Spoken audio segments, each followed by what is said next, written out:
fine. How I you just been? have to do one little correction. Oh, McClung. please. McClung. Oh, you know what? That's all Done. right. I wasn't sure you were Clark or Klarque, so we're both.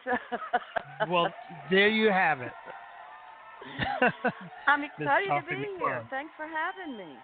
We are absolutely fantabulous, and we are excited for you to be here as well. I want to dive right in because your book highlights exactly what I tend to base my existence on, which is developing this spiritual and personal development, and really going on a quest for that because it never really ends.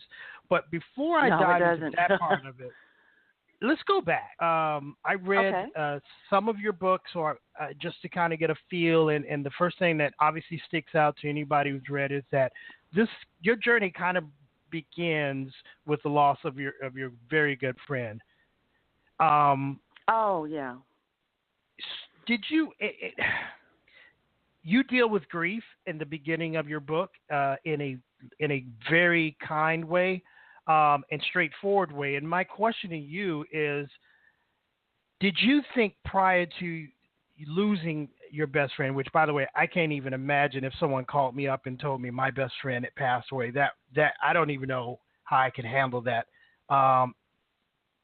Did you believe you were the kind of person who could handle grief at that point? Because we all think we can until it hits us. Yeah, exactly. You don't know what you don't know. I mean, that's the truth of the matter.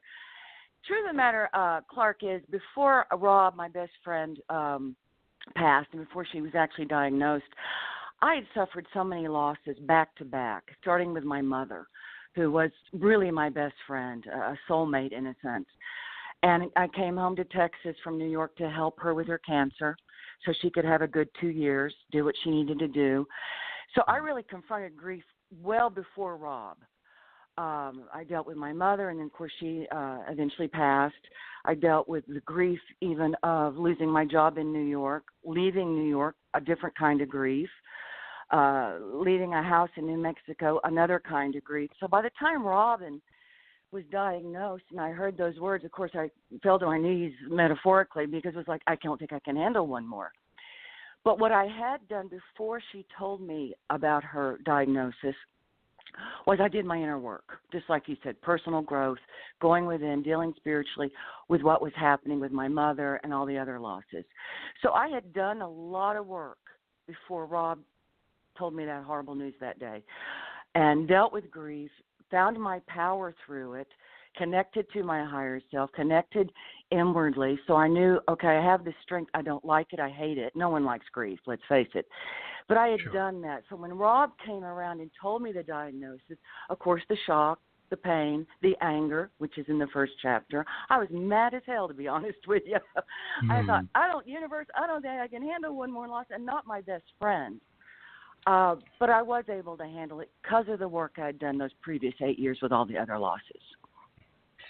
And on top of that, I believe, if I read correctly, you lost your job as well, right? Lost my job. Well, it was a parting of the ways in a sense because I was in Texas and I wasn't in any place to sell this house that my mother had left me and moved back. I also knew intuitively that that part of my life was kind of over.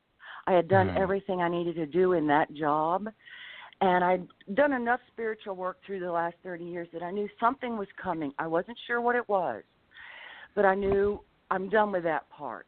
But I still had to grieve it because your identity is so attached to your job, to your friends, to the life you've created, and suddenly everything I had identified with was completely taken away, which was a gift in the end. But I didn't know it in the beginning. In the beginning, it just felt like I had been knocked to my knees. And I want to come back to that gift part in just a minute, but let's go back. How does a filmmaker transition to become a spiritual and personal development author? How does that happen, or how did that happen for you? Well, it was a left turn, I can tell you that right now. Now, I had written, so writing wasn't new to me in that sense. I'd written scripts for indie shorts and then the feature I made back in 2001. And I kept a journal since my teens. So writing was a part of me. It wasn't foreign to me. But I have to say, in my wildest dreams, I really had never thought I'd become an author. But during that grief period, and then when I heard about my friend, I was trying to pull myself up out of that dark night. I knew it was time to be creative, to join the world again, and I wasn't sure how to do that. Nothing from the old world seemed important anymore in that sense. I tried writing a few scripts. It just didn't feel right. And I kept hearing that inner voice saying, you need to write about what you've learned, what you've experienced. I kept pushing it aside because it was such a left turn. Because everything I'd written was, fictional. And suddenly they're wanting me to write, my own personal story in a sense. But eventually I did sit down and I started to journal the story of Rob and I. And it was really a way for me to focus and realize what I had grown, how much I had grown during the past 8 years, how much I had learned, the gifts I had learned. And it really saved me. That's how it happened. It started out really to save myself. It moved me out of fear of the loss of my best friend, who was really a soul sister. And it inspired myself and got me back into that creative endeavor. So it was a left turn. It took me a while to wrap my head around it, because even though I had been on the path for, 30 years, meditating and reading and doing everything I could inwardly, it was a left turn to somebody say, now I'm going to write about it. So it took me a while, I have to be honest, to wrap my head around it. It's interesting that I had a similar story where the book I wrote in 2009 was purely for myself and just a way for me to throw up or emote on paper and to kind of make sure I didn't jump off a bridge somewhere and someone convinced me to share it. But I totally get that, and it's amazing how transparent we can become when we write like that. Yeah, exactly. And I think we all start really, whether you're writing or teaching, you're really doing it for yourself in the beginning. You really are. It's a way to save yourself, to understand things. Like when I wrote the book and I looked back at it, like let's say 6 months later after I'd written it, I saw it with such fresh eyes that I didn't see it when I was writing it. I was just writing it. Wow. Really, to keep going, to keep moving forward. And then 6 months later I read and went, oh, well, this is really all about self-love, which started me on the second book. So, I guess the universe knew I needed to sort of tiptoe into it. And at least with this book being told in a story form, so it was familiar to me, because I had told stories, they knew I needed to tiptoe before I wrote the second book that's coming out soon. That is really all in spiritual, personal growth. It took me a while to get there. Now, I read that you said that this loss or the loss for you became a teacher, becomes a greater teacher for you. Can you talk about, what did you learn, and how did you, or when did you find out or discover that this loss actually taught me something that makes me a better person? Gotcha. Well, the knowing that it had taught me was really through the writing of the book. That's when I realized, I have learned things in these past 8 years, and I practiced them with Rob. Rob was the practice of what I had learned from the previous 8 years with my mother and all the other losses. But loss, the teacher, it was because I had a practice of when something outwardly happens, I look inwardly. What does this mean? What is this saying about me? I believe everything that happens in your outer world is really a mirror for you. So if you go with that premise, if there's a loss, what does this mean for me? How am I handling this? I would watch Rob with her issues and say, okay, where do I do that? So rather than getting lost, because we both did homework. So when I would see Rob struggling with control issues, which is natural when you're in the midst of a life-altering diagnosis, we would talk about it. Obviously, we both shared our homework. But then I would go and say, okay, where do I control? Where do I do this? So if I saw something in Robin or my mother or wherever, I would look and say, okay, where do I do that? Because it's in my face through them. It's got to be a message to me as well. So I would look at control. If I noticed judgment, whether it was coming from me or being mirrored to me from somewhere, I'd say, what's fueling that? And always fear. Fear is fueling judgment. We know that. So I'd say, okay, let me deal with the fear versus the judgment. Because if I deal with the fear, then I can move out of judgment and be present for the person that I'm trying to help basically cross over eventually. So the lessons were something, I'm telling you. They were fast and furious. Wow. The lessons of paying attention to your mirrors of the people around you. If you see something you don't like in someone else, well, where do you do that? That's really self-awareness. If you don't like something in someone else, check yourself first. Where do I do that? Even if it's on a lesser, level, where do I do it?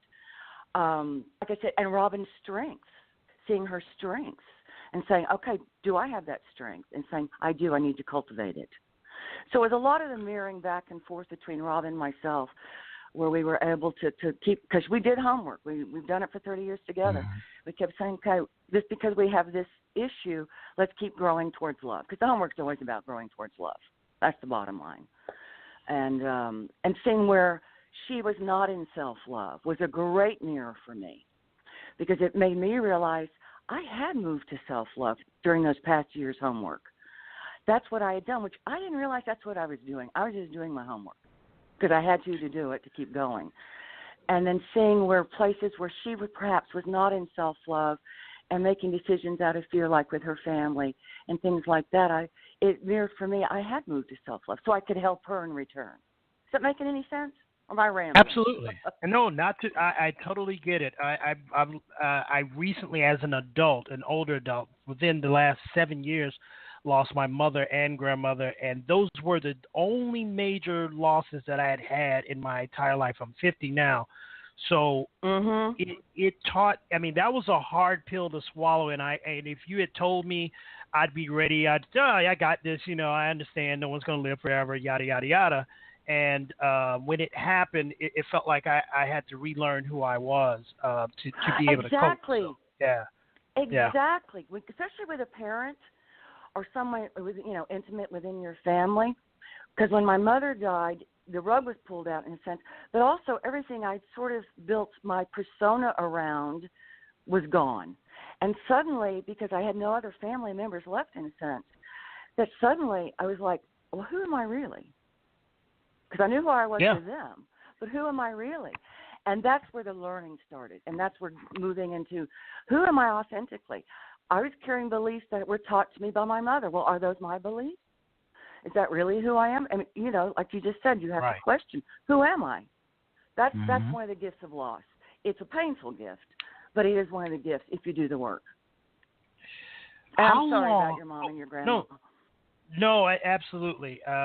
I've come to have a different take on death, even, where, I saw it as a bad thing. I look at it as a release now, versus this horrible thing, because it is something that we all, unfortunately, are going to experience. Right. There's no way out of that. So we can either fear it like it's some, great disease, or we can understand it to be a transition or release. And I've just come to look at it a different way. And that was my coping mechanism. Clark, when you were in the grief about your mom and your grandma and myself and my mother, one of the gifts I had once was sitting in a chair, and I was just in such grief. My heart was just breaking. I thought I was going to literally break apart. And I suddenly had this little download from my higher self. And I realized, because, downloads you can't always put into words. You just kind of get the information. Yeah. I realized the beauty of the grief is you realize how much and how capable you are of love and the depth of love. You don't know that till then. And the strength and beauty of that love. Until the loss, you think you're a loving person and all this, but when you feel your heartbreak, you realize you have a great ability to love. And that was a great gift. That was one of those gifts. A painful one, but it was a gift. And not only that, I found that I didn't realize I was as strong as I was, because you talk about how you felt like your heart was going to break apart, and yet here you are today. You're better for going through that period. You made it through, where probably there were times you thought, this is it. I'm gonna jump in the casket with them. So we find that we're a lot stronger than we think we are after we come through the storm. Mhm. You really do. You find your strength. You also find your beauty, like I said. And then if you do some more in your work, you can start to find out who you really are, because that really does put a big spotlight, both your dark and light aspects. It just does. Any kind of loss, any kind of altering. and it gives you that opportunity to look at both sides of yourself and make those changes. It's something, though. I won't say it's a fun journey, but I think it's a life-altering journey. Absolutely. If that makes any sense. It sure does. We've just got a couple of minutes left, and I want to ask you this. How long was it before you completed your first book that you realized you had a second book in you? I would say it was that 6-month period when I went back and read the book. Okay. After Rob had died, and I read it and realized that it was a great book, especially for anybody caretaking, getting ready to lose somebody, just to help to remind you of, okay, here's some touchstones, people. You're going to need some guideposts, because you don't want to be in fear and dumping your stuff on the person that's dying. You want to be open and there for them. But when I went back and read it, I realized that if you don't have self-awareness and you're not rooted in self-love, how can anyone expect you to stay rooted in love and stay awake in the midst of a crisis? And I thought, that's the book that's been trying to get out.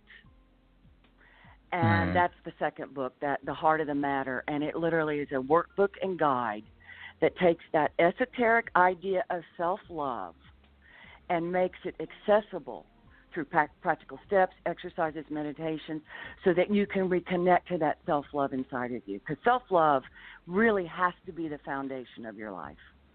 And just like those beautiful women you had on before me that were all talking so beautiful, love female power, you have to have that foundation of self-love. And unfortunately, we lose it along the way. We really do. Or we think we have it, but it's not authentic.